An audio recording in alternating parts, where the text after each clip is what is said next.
Bro, this Nuggets news literally got me sweating, bro. I'm literally like, bro, am I gonna get fired? Because at this point, like, you can win a championship and still get fired. Like, this makes no sense. And I get it. It was a few years ago.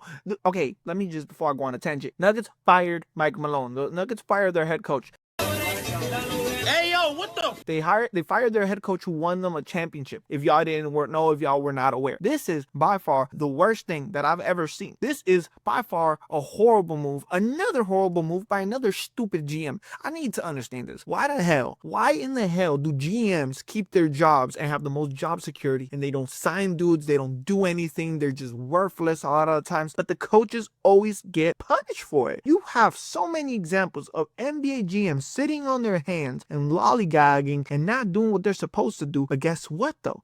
From my experience, for what I've seen, GMs have a closer connection to the owner. So whenever the owner goes up to them and says, hey man, we've been trash for the last 20 years. What's up? And then it's probably that fifth coach we hired. But we've hired 4 other coaches and they were all trash. Yeah, bro, it's just bad luck. You know how these coaches be. Well, we need to win a championship. Let's oh, I got you. You want to win a championship? Oh, you think this team is? Let's go hire Tom Thibodeau. He's won plenty of championships. Let's hire Doc Rivers, the guy who's proud of going 3-1. The guy who's proud of going 3-1. Y'all, it's like what the Bucks did. With the Bucks, they fired Mike Budenholzer for who? For some dude. And then the dude said, nah, I'm good, or whatever. They fired him. I don't even know why they fired him.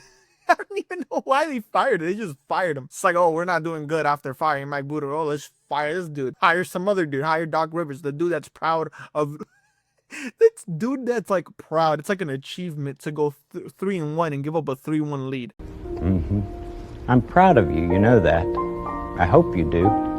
That's the dude they're going to hire. And guess what? They're one of the worst coach teams in the NBA. And then guess what? He's going to get fired again and hired somewhere else. Probably Nuggets will end up hiring him this offseason. This makes no sense. GMs to say, I'm telling you, bro, GMs are what killing, or GMs, horrible GMs are what kills the NBA. Because then coaches hire their friends to be the GMs. They don't want to fire their friend, right? But the coach, see, the coach at this point, what the coach is a person you can blame when things don't go right. What is the main issue with the Nuggets? What is the main issue everybody had with the Nuggets? One simple thing. Jokic don't got enough help around him. Jokic don't got enough help around him. That is the GM's job. That is the GM's job. That is only the GM's job to do that. It ain't nobody else but the GM. Hey, what do you need help? You need help? Let's get you Russell Westbrook. Let's get you one of the worst players in the NBA who throws games away and literally cost Jokic a 60-point triple-double. Let's do that. After seeing how terrible Russell Westbrook is, it's like, fam, do you watch ball?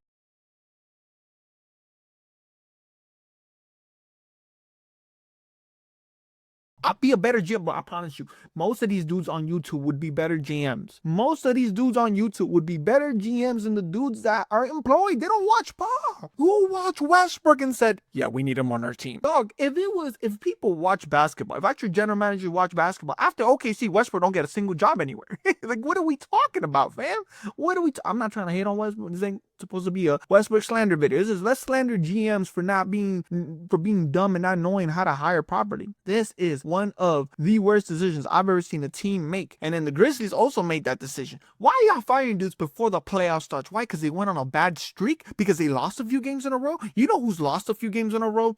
Pat Riley has lost a few games in a row. Thank God we didn't fire him. Eric Spoelstra lost a few games in a row. Thank God they didn't fire him. Phil Jackson has lost games in a row. Everybody loses multiple games in a row. Yeah, it's not great, right? This is probably not his greatest coaching season ever. He does have flaws in his game. He likes to play veterans way too much. But at the end of the day, what option do you give him?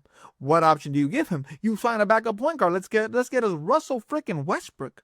Are you kidding me? Dog, any GM that signs Westbrook at this point does not know basketball. It's just pure and simple, brother. Why is the GM still hired? Okay, unless the only way I can actually look at this and say, I can justify it is if two things. Either A, he did something horrible. I mean, he went full Kanye West mode, if you know what I'm saying. I'm evil. Or B, Jokic walked into the front office and said, get him out.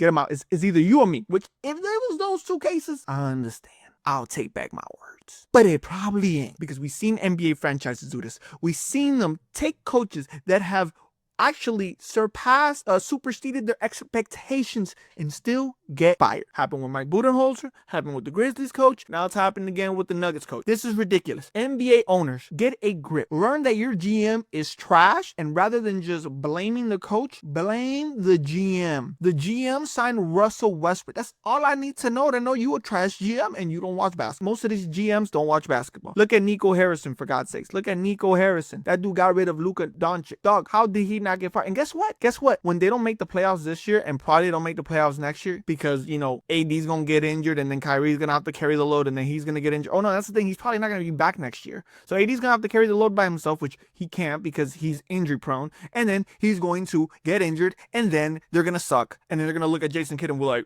well, now we gotta fire Jason Kidd, who was able to get a team to the finals. That's what's gonna end up happening. Jason Kidd is probably gonna end up getting fired next year or the year after that. And it's all gonna be Nico Harrison's fault. And he's gonna keep his job. You know why? Because at the end of the day, to be a GM, all you gotta do is be likable towards the owner. All you gotta do is have relationships with the owner and be either best friend or whatever, and that's it. Dudes like Nico Harrison, dude like the Nuggets GM, the Grizzlies GM. A lot of these dudes are bums and don't know anything about basketball and don't watch basketball. I'm sorry, if you sign Russell Westbrook, you don't know basketball. Nico Harrison said, oh yeah, their defense ain't his, Luka's defense ain't that good. Dog took you to the finals. Nah, it ain't that good. These GMs are stupid. And their names, that's the thing. Whenever a team starts fading, they just look to blame the coach. Oh, who's the coach? Oh, it's them. It's their reason they're playing. Let's look at the GM. Let's do that more often. Let's look at the GMs. Let's make these GM names more public, right? Everybody knows Doc Rivers. Everybody knows Jason Kidd. Everybody knows Michael Malone. Let's put these GM names in the headlines because I need to know Who is the employee that sold him a stable gun? because we need to start calling these dudes out by their names and these dudes need to start getting fired. Tell me how I finished editing and then comes out that the Nuggets general manager got fired too. That's hilarious. And I'm happy he got fired too because I'm tired of all these general managers not taking accountability or the owners not putting the general managers accountable. This time they did. But again though, hey, maybe we keep Mike Malone. Why don't you fire the general manager and keep Malone still? You know what I'm saying? Like Malone's still a championship coach that won you a championship, that did the impossible.